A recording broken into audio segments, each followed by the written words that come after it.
வணக்கம். ஐயா சு வெங்கடேசன் அவர்கள் எழுதிய வீரயுக நாயகன் வேல்பாரி பகுதி 66. வஞ்சித்துறைக்கு அதிகாலையிலேயே வந்துவிட்டான் உதயஞ்சேரல். மன்னன் வந்ததால் பிற வணிக நடவடிக்கைகள் எல்லாம் சற்றே நிறுத்தி வைக்கப்பட்டிருந்தன. அரச மாளிகையில் விருந்தினராக தங்கியிருந்த இப்பாலசுக்கு செய்தி தெரிந்த போது விடிந்து நீண்ட நேரமாகியிருந்தது. உதயஞ்சேரல் அதிகாலையிலேயே எழுந்து துறைமுகத்துக்கு ஏன் போனான் என்ற காரணம் புரியாத குழப்பத்தில் வேக வேகமாக புறப்பட்டு துறைமுகம் நோக்கி விரைந்தான். யவன காவல் வீரர்கள் 60 சூழ அவனது வண்டி புறப்பட்டது. புறப்படும் நேரத்தில் வந்து அவனுடன் இணைந்தான் திரேஷியன்.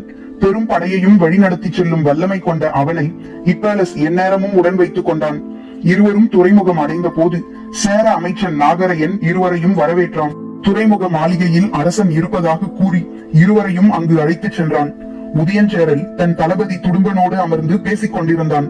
இப்பாலஸ் இங்கு வந்து நாள்கள் பல ஆகிவிட்டன. ஆனால் குட்டநாட்டு தளபதியை இதுவரை பார்க்கவில்லை. அரசவையிலும் அவன் இல்லை. போர் நடவடிக்கையில் தீவிரமாக இருப்பதால் தளபதி அவைக்கு வந்து சேர நாளாகும் என விசாரித்ததில் தெரிய வந்தது. அவன் எங்கு போயிருக்கிறான் என்பது அரண்மனையில் உள்ளவர்களுக்கே தெரியவில்லை. இது போன்ற செய்திகளை பெறுவது யவனர்களுக்கு கடினமில்லை. ஆனால் அரசனை தவிர வேறு யாருக்கும் இந்த செய்தி தெரியவில்லை என்பதை இப்பாலஸ் உறுதிப்படுத்திக் கொண்டான். அதனால்தான் தளபதியின் நடவடிக்கையை அறிய வேண்டும் என்ற ஆவல் அதிகமாக இருந்தது. அரண்மனை நடவடிக்கைகளை அறிந்து கொள்வதில் பெருவணிகர்கள் எப்போதும் மிக கவனமாக இருப்பர். அவர்களால் கூட இந்த செய்தியை அறிந்து கொள்ள முடியவில்லை. ஆனால் சற்றும் எதிர்பாராமல் இன்று காலை துறைமுக மாளிகையில் அரசனோடு அமர்ந்திருந்தான் தளபதி துடும்பன். இப்பாலசும் திரேஷியனும் இன்றுதான் அவனை முதலாக பார்க்கின்றனர்.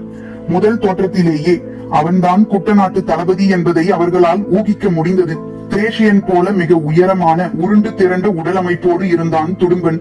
யவன விருந்தினரை எழுந்து வணங்கினான். இப்பாலஸ் மன்னனுக்கு முகம்மன் கூறி இருக்கையில் அமர்ந்தான். அதிகாலையிலேயே வந்துவிட்டீர்களாம் அண்ணா என்று பேச்சை தொடங்கினான் இப்பாலஸ். ஆம், கப்பல்கள் வந்துவிட்ட செய்தி கிடைத்ததும் புறப்பட்டு வந்தேன் என்றான். என்ன கப்பல், எங்கிருந்து வந்துள்ளது என்று எந்த விளக்கமும் இல்லாமல் இருந்தது உதயஞ்சேரலின் கூற்று. சற்று அமைதிக்கு பிறகு இப்பாலஸை அழைத்துக் கொண்டு மாளிகையின் பின்புற படிக்கட்டின் வழியாக மேல் மாடத்துக்கு நடந்தான் உதயஞ்சேரல். துடும்பனும் திரேஷியனும் கீழேயே இருந்தனர். துறைமுகத்தில் வரிசை கொண்டு நிற்கும் கப்பல்களை மேல் மாடத்தில் இருந்து பார்த்தனர் இருவரும். துறைமுகம் எங்கும் படை வீரர்களின் எண்ணிக்கை மிக அதிகமாக இருப்பதையும் புதிதாக நிறைய கப்பல்கள் வந்துள்ளதையும் பார்த்தபடி இப்பாலஸ் நின்று கொண்டிருந்தான். நான் நீண்ட காலம் எதிர்பார்த்து காத்திருந்தது என்று வந்து சேர்ந்துள்ளது என்றான் உதயஞ்சேரல். உங்களின் முகத்தில் தெரியும் மகிழ்ச்சியே அதை உணர்த்துகிறது என்றான் இப்பாலஸ்.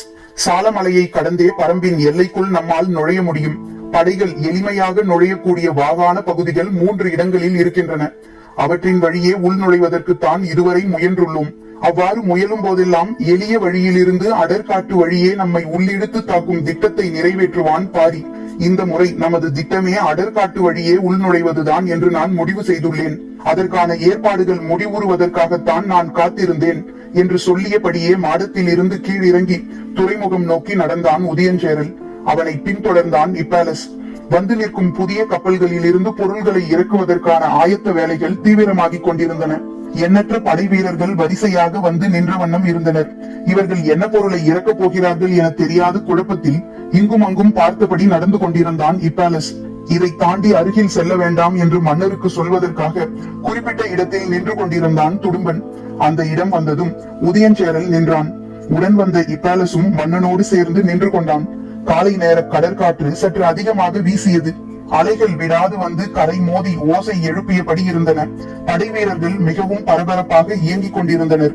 அப்படி என்னதான் கொண்டு வந்திருக்கிறார்கள் என்று இப்பாலஸ் ஆவலோடு கலன்களை பார்த்து கொண்டிருந்தான். திடீரென ஊளையிடும் ஓசை கேட்டது. எங்கிருந்து இந்த ஓசை வருகிறது என அவன் சிந்திப்பதற்குள் 1, 2, 3 என்று எண்ணற்ற ஓசைகள் ஒன்றுடன் ஒன்று இணைந்து பேரோசையாக மாறி கரையில் நிற்பவர்களை நடுங்கச் செய்தன. உதயஞ்சேரல் ஒரு கணம் மிரண்டு நின்றான். இப்பாலசுக்கு ஏற்பட்ட அதிர்ச்சி அளவிட முடியாததாக இருந்தது. அந்த கப்பலுக்குள் என்னதான் இருக்கிறது? அலையை மிஞ்சும் பேரோசை நம்மை நிலைகுலைய வைக்கிறது என்றான். ஏற்பட்ட அதிர்ச்சியை கடந்து மகிழ்ச்சியை வெளிக்காட்ட தொடங்கினான் உதயஞ்சேரல். இதை கொண்டு வரத்தான் இவ்வளவு காலமானது. கடைசியாக கொண்டு வந்து சேர்த்து விட்டான் என் தளபதி என்று பாராட்டினான். தோல் தட்டி பாராட்டு பெறும் துடியனின் பக்கம் திரும்ப இப்பாலஸ் முயன்றான். ஆனால் அவனுடைய கண்களோ கப்பலை விட்டு அசையவில்லை. அங்கு தீவிரமான வேலை ஏதோ நடந்து கொண்டிருக்கிறது. கப்பலின் அடித்தளத்தில் இருந்து பெரும் மரச்சட்டங்களின் வழியிலான நாற்சதுர கூடுகளை இரும்பு கம்பிகளால் கட்டி மேலேற்றி கொண்டிருந்தனர். ஊளையின் ஓசை பெருகியபடியே இருந்தது. அதைவிட பெருங்குரலில் பேசினான் உதயஞ்சேரல். இந்த கப்பல் எங்கிருந்து வந்துள்ளது தெரியுமா? தெரியாது என்று இப்பாலஸ் தலையை மறுத்து ஆட்டினான். நக்கவார தீவில் இருந்து. அதிர்ந்தான் இப்பாலஸ். அந்த தீவுக்குள் மனித கறி தின்னும் மனிதர்கள் மட்டுமே இருப்பதாகத்தானே கேள்விப்பட்டுள்ளேன். அங்கு எப்படி? அந்த தீவு மிக நீளமானது. அதன் கீழ்ப்புறம் மனித கறி தின்னும் மனிதர்கள் உள்ளனர். மேற்புறம் இன்னொரு மனித கூட்டம் உள்ளது. அவர்களுடன் தான் நாம் உறவை உருவாக்கியுள்ளோம். மரச்சட்டத்தால் ஆன பெரும் கூண்டு ஒன்றை கப்பலின் மேல் தளத்தில் இருந்து கரைக்கு கொண்டு வர முயற்சி நடந்தது. அடித்தொண்டையை கிழித்துக் கொண்டு அவை வெளிப்படுத்திய பேரோசை வீரர்களை அஞ்சி நடுங்க வைத்தது. ஆனால் அந்த மரச்சட்டகங்களை கொண்டு வந்த அந்த தீவுவாசிகள் அந்த ஓசையை பொருட்படுத்தவே இல்லை. கழுத்தை மேலும் உயர்த்தியபடி பார்த்து கொண்டிருந்த இப்பாலஸின் கண்களுக்கு எதுவும் புலப்படவில்லை. நிலப்பரப்பெங்கும் இல்லாத புது வகையான விலங்கு இது என்றான் உதயஞ்சேரல். இப்பாலஸின் ஆர்வம் எல்லை கடந்ததாக இருந்தது. முழு விசையோடு மரச்சட்டகங்களை சறுக்கு பலகையின் வழியே கப்பலின் மேலிருந்து கரைக்கு இறக்கினர். மீண்டும் ஊளையிடும் ஓசை காற்றை கிழித்துக் கொண்டிருந்தது. உதயஞ்சேரல் சொன்னான், இவைதான் தோகை நாய்கள். இப்பாலஸ் கேள்விப்பட்டதில்லை. ஊளையிடும் ஓசையின் மிரட்டல் ஒரு பக்கம், அவற்றை மரச்சட்டகங்களின் வழியாக கட்டி இழுக்க வீரர்கள் படும் பாட்டை பார்த்தபடி உதயஞ்சேரலின் கூற்றை கேட்க தொடர்ந்து முயன்றான் இப்பாலஸ். தலையை இந்த பக்கம் திருப்புவதா அந்த பக்கம் திருப்புவதா என்ற குழப்பம் கணம்தோறும் ஏற்பட்டபடி இருந்தது. அருகில் இருந்த துடும்பன் தான் சொன்னான், தீவுகளில் மிக கொடுமையான மனிதர்களும் விலங்குகளும் இருப்பது நக்கவார தீவில்தான். அந்த தீவில் உள்ளதிலேயே மிக கொடுமையான விலங்கினம் இதுதான். கீரியை போன்ற நீள் வடிவ உடலும் வாளும் கொண்ட அமைப்பு. வால் நிறைய தோகையும் கொண்டது. நாயின் அளவு உயரம் உடையது. உடல் நீளத்தில் 1/3 அதனுடைய நீள் வாய். குதிரையின் கழுத்து பகுதியை ஒரே கடியில் எடுத்துவிடக்கூடியது.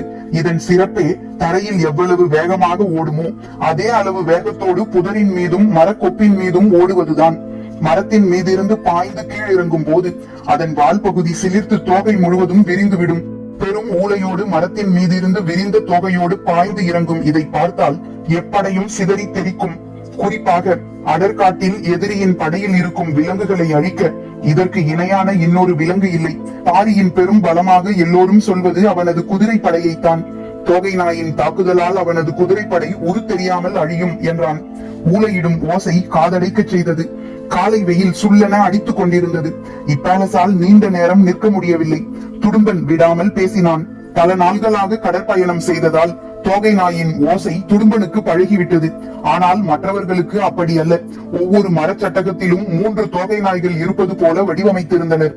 இப்பாலஸ் சட்டகங்களுக்குள் அதன் உருவத்தை உற்று பார்க்க முயன்றான். ஆனால் நிற்காமல் அது உள்ளுக்குள் சுழன்றபடி பெரும் கத்தல்களை வெளிப்படுத்திக் கொண்டிருந்தது. இதற்கு மேல் இந்த இடத்தில் நிற்க வேண்டாம் என முடிவு செய்து மாளிகைக்கு போவோமா என கேட்டான். சரியென சொல்லி அழைத்து வந்தான் உதயஞ்சேரல். மாளிகைக்கு வந்ததும் இருவருக்கும் பழச்சாறு கொடுக்கப்பட்டது. அருந்திய போதுதான் சற்று தெளிச்சு வந்தது.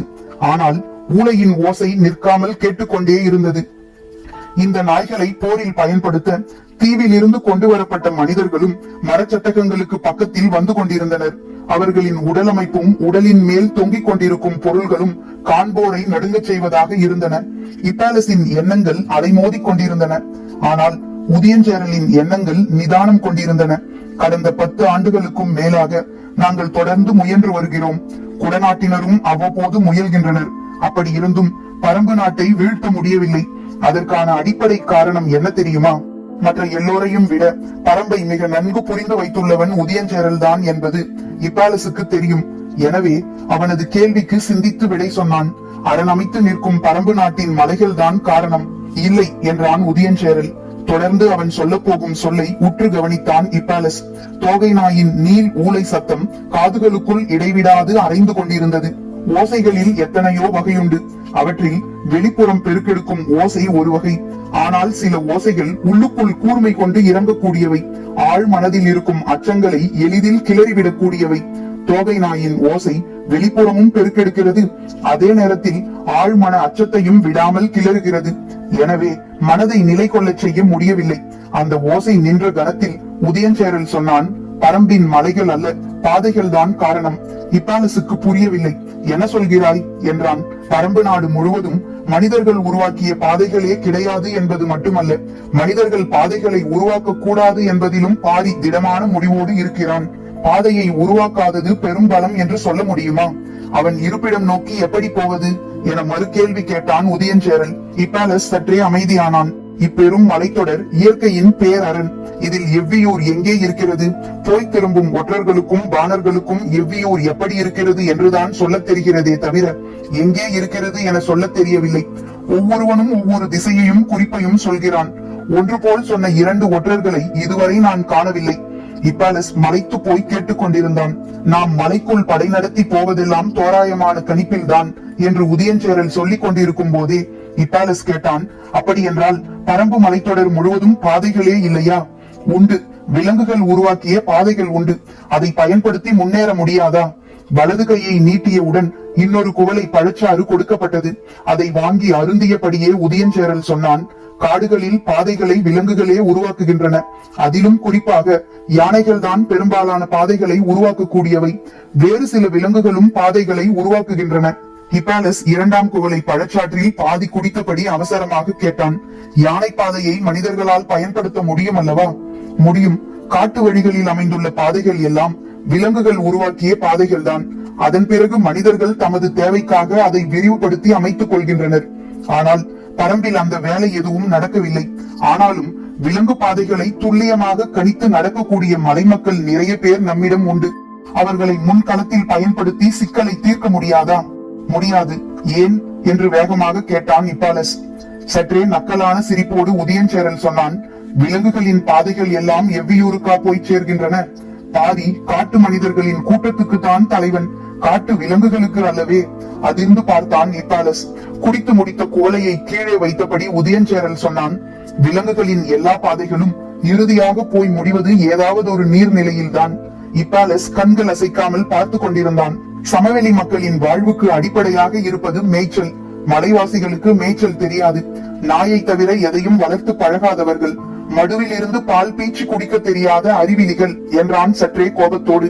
பாதைகளை பற்றி பேசிக் கொண்டிருக்கையில் இதை ஏன் சொல்கிறான் என இப்பாலஸ் சிந்தித்துக் கொண்டிருக்கையில் உதயஞ்சேரல் சொன்னான், மேய்ச்சல் தெரிந்த மனிதர்களாக இருந்தால் மலையில் எவ்வளவு தொலைவு ஆவினங்களை மேய்த்தாலும் இரவில் வந்து ஊரடைவார்கள். இயல்பாகவே அந்த ஊரை நோக்கி பல பாதைகள் உருவாகி விடுகின்றன. ஆனால் அங்கு அதற்கும் வழி இல்லை என்றான். எந்த பாதையையும் பாரி உருவாக்கி கொள்ளவில்லையா? பெரும்பாலும் விலங்குகளின் பாதைகளையே பயன்படுத்துகிறான். தேவையான இடங்களில் மட்டும் விலகிச் செல்ல சிறு பாதைகளை உருவாக்கியுள்ளான்.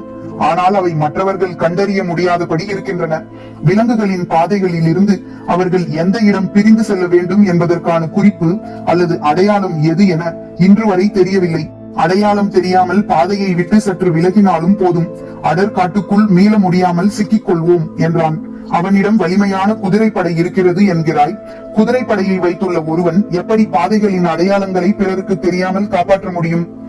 இன்று வரை அவனால் முடிகிறது. நான் அறிந்தவரை பரம்பில் குறிப்பிட்ட சிலருக்கு மட்டுமே அந்த பாதை பற்றிய குறிப்பு தெரியும் என்று கருதுகிறேன். இது படை நடத்துவதற்கான அடிப்படையான சிக்கல். இதற்கு வழிவகை தெரியாமல் போர் தொடுக்க முடியாதே.